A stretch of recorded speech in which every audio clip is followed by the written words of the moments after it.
Are you aware of what your intentions actually are at this very moment? Because if you aren't, you're going to be running on default intentions, which means you won't know what they are until you're at the end of the day. And for most people, that means tired and depleted without even knowing why. But it doesn't have to be that way. Intention is one of the dimensions of the 6 dimensions of healing. And healing isn't just about the body. Anything that is out of balance or unlike love in your life needs healing. Your intentions are a key that unlocks the healing for you. Here is an excerpt from the book 6 Dimensions of Healing, and it's on the intention dimension. This is an example of what to do when others influence your life. An elderly friend was 95, and while she had lived a long life, she tended to gravitate towards the negative side of experiences. When she spoke, it seemed to be an opportunity to complain. But that's what kept her going. She wasn't happy, as happiness seemed to be dependent on everything being perfect, and her perception of perfect changed constantly. When we went shopping or spent time together at an event, I'd reach the end of the day feeling a little washed out for having been in her company. So one day I decided on the way to the shopping centre with Edna that I wanted to feel good no matter what. That was my intention. And I found that the no matter what part is important. So when I'm not sure what I'll encounter, it covers everything. What occurred was really remarkable. Not only did we have fun together, but I didn't notice her complain once. I introduced her to an old friend that we met by chance, and they were both pioneers of the area, so fun stories of history unravelled. This was a side to Edna I rarely saw. Her favourite lunch place was a cafe I didn't usually frequent, as I didn't really like the experiences I'd had with their food or their coffee. But this day, my coffee tasted delicious, and the salad I ordered was really scrumptious. I enjoyed every mouthful because I'd set my intentions and was determined to stay in that good feeling place. I'd moved myself into a place of being a vibrational match with food that tasted great, coffee I enjoyed, and conversation that was uplifting. Edna just came along for the ride, as my mood was the dominant one and it helped us both. This is an example of how to bring out the best in people, and it can work with everyone. You can change your life and the life of those around you just by setting your intentions.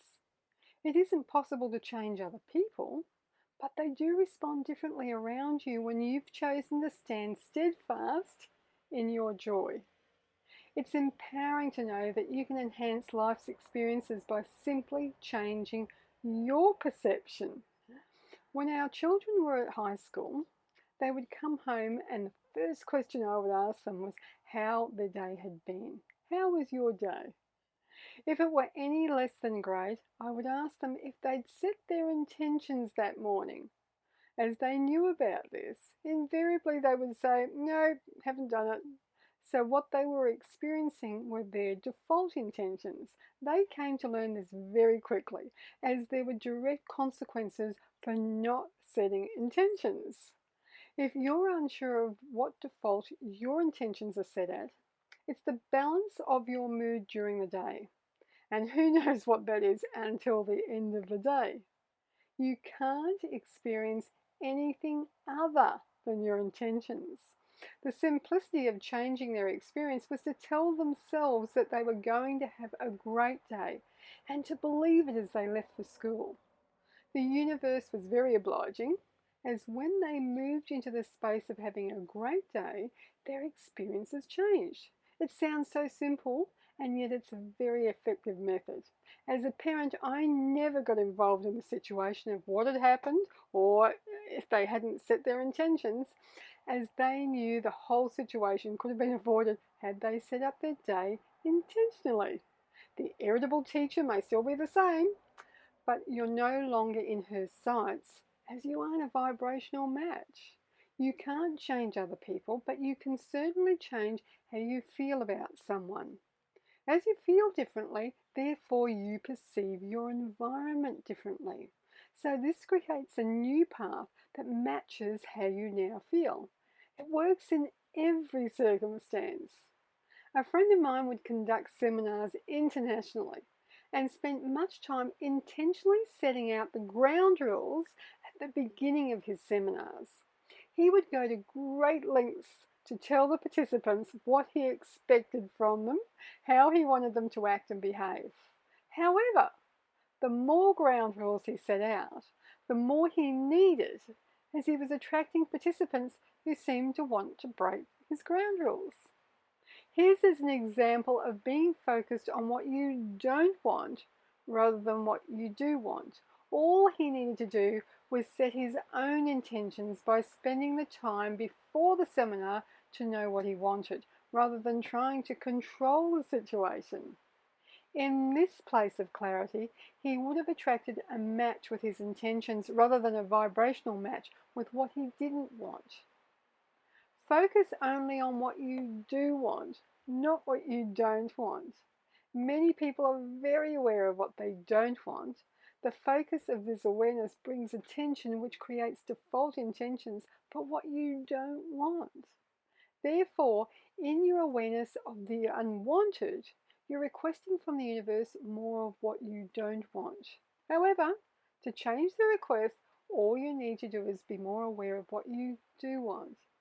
This is an intentional path where it's unnecessary to set ground rules or boundaries for others, as you're attracting those who share your intentions. When you do the work before you step out the door, you're guided by the intentions you've set.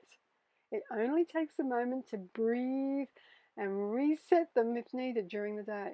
And it's absolutely worth the conscious focus to regain the reward of feeling great throughout the day. Intentions are rather like a menu. The waiter takes your order and the meal arrives in a little while. You know you're going to receive chicken Kiev if that's what you ordered. But if you wait until the meal arrives and then decide to make a choice, well, you may or may not get what you want. In this case, the best you can do is to decide intentionally that you're going to enjoy whatever is on offer, no matter what. A menu of emotions helps you to decide now what you want to create for the future. And it's important because consciously choosing your intentions determines the path along which your thoughts and ultimately your life will travel. This is your future, and you can make it great by simply setting your intentions. This is an excerpt from the handbook 6 Dimensions of Healing from Gail Marie and Ellen Herring, and it's downloaded from the Masters. You can get your copy in the link below. Thanks for joining us.